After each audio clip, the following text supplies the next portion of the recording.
আসসালামু আলাইকুম। আইপিএলে প্লে অফে টিকে থাকার শেষ ম্যাচে ব্যাঙ্গালোরের কাছে 27 রানে হেরে এবার আইপিএলের স্বপ্নভঙ্গ হয়ে যায় চেন্নাইয়ের। আর ম্যাচ হারার পর মুস্তাফিজের কথা এই দিন সবার মনে পড়ে যায়, কারণ চেন্নাই এই দিন ডেথ ওভারে বাজে বোলিংয়ের কারণে ম্যাচ হেরেছে ব্যাঙ্গালোরের কাছে। তাই তো ম্যাচ শেষে মুস্তাফিজদের বোলিংয়ের অভাব এর কথা তুলে ধরেন চেন্নাইয়ের অধিনায়ক ঋতুরাজ গায়কোয়াড়। এবারের আইপিএলে চেন্নাইয়ের ম্যাচ জয়ে মুস্তাফিজ বল হাতে বড় ভূমিকা রেখেছেন। 2024 আইপিএলের সমাপ্ত ঘটেছে মহেন্দ্র সিং ধোনিদের।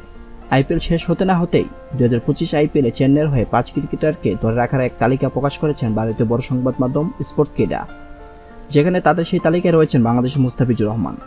সামনের 2025 আইপিএলে 5 জনের তালিকায় মুস্তাফিজকেও রেখে দিয়েছেন তারা। প্রথম তালিকায় চেন্নাইয়ের অধিনায়ক ঋতুরাজ গায়কোয়াড়কে রেখেছেন 5 জনের এই তালিকায়। এবার আইপিএলে ধোনি অধিনায়ক ছাড়ার পর ঋতুরাজকে দেওয়া হয় অধিনায়কের দায়িত্ব। আর প্রথমবার অধিনায়কের দায়িত্ব বেশ কঠিনভাবে পালন করেন ঋতুরাজ।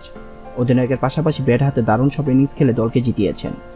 তাই তো তাকে আসন্ন 2025 আইপিএলও চেন্নাইয়ের অধিনায়ক হিসেবে রেখে দিয়েছেন স্পোর্টসকেডা। দ্বিতীয় তালিকায় রেখেছেন ভারতের অন্যতম সেরা অলরাউন্ডার রবীন্দ্র জাদেজাকে। 2023 আইপিএলে ফাইনালে শেষ 2 বলে 2টি বাউন্ডারি মেরে চেন্নাইকে অবিশ্বাস্য এক জয় এনে দিয়েছিলেন জাদেজা, যা গোটা ক্রিকেট বিশ্বকে মুগ্ধ করে তুলেছিলেন। এবারে আসরেও ব্যাট বল অলরাউন্ডার নৈপুণ্য দেখে সবাইকে তাক লাগিয়ে দিয়েছিলেন জাদেজা। তাই তো সামনের আসরেও চেন্নাইয়ের দলে জাদেজাকে রেখে দিয়েছেন স্পোর্টসকেডা। পরপর 2 আসরে চেন্নাইয়ের হয়ে বল হাতে দারুণ সফল ছিলেন শ্রীলঙ্কার তরুণ পেসার মাতিসা পাতিরানা। 2023 আইপিএলে চেন্নাইকে ম্যাচ জিতাতে বল হাতে বড় ভূমিকা রেখেছিলেন মাতিসা পাতিরানা। এই আসরেও বল হাতে দারুণ ছিলেন মাতিসা। তাই তো আসন্ন 2025 আইপিএলও মাতিসা পাতিরানাকে রেখে দিয়েছেন স্পোর্টসকেডা। এই তালিকায় 4 নম্বরে রেখেছেন ভারতীয় অলরাউন্ডার শিবম দুবেকে। আসন্ন 2024 আইপিএলে ব্যাট হাতে চেন্নাইয়ের বেশিরভাগ ম্যাচের জয়নায়ক ছিলেন শিবম দুবে।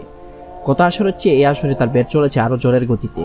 প্রতিটি ম্যাচেই কম বল খেলে রান করে গিয়েছেন জোরের বেগে। তাই তো শিবম দুবেকেও 2025 আইপিএলে চেন্নাইয়ের দলে রেখে দিয়েছেন স্পোর্টসকেডা। স্পোর্টসকেডা তাদের সর্বশেষ 5 নম্বর তালিকায় রেখে দিয়েছেন বাংলাদেশের কাটার মাস্টার মুস্তাফিজুর রহমানকে। এবার আইপিএলে প্রথমবার চেন্নাইয়ের হয়ে খেলতে গিয়ে বল হাতে মুস্তাফিজের কেটেছে স্বপ্নের মতো। নিজের প্রথম ম্যাচেই হয়েছেন ম্যান অব দ্য ম্যাচ। সেই সাথে বোলারদের মধ্যে উইকেটের দিক থেকে শীর্ষে থেকে পাপল ক্যাপ নিজের মাথায় পরে করেছেন রাজত্ব। সব মিলে চেন্নাইকে ম্যাচ জিতাতে মুস্তাফিজ রেখেছেন বড় এক ভূমিকা। চেন্নাই সবাই হৃদয়েও জায়গা করে নিয়েছেন মুস্তাফিজ।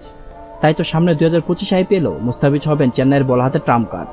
সেজন্য 5 জনের সেরা তালিকায় সামনের আইপিএলে মুস্তাফিজকে চেন্নাই দলে রেখে দিয়েছেন স্পোর্টসকেডা। সব মিলে সামনের আইপিএলও মুস্তাফিজকে দেখা যাবে ধোনির চেন্নাইয়ের হয়ে, এমনটাই প্রকাশ করেছেন স্পোর্টসকেডা।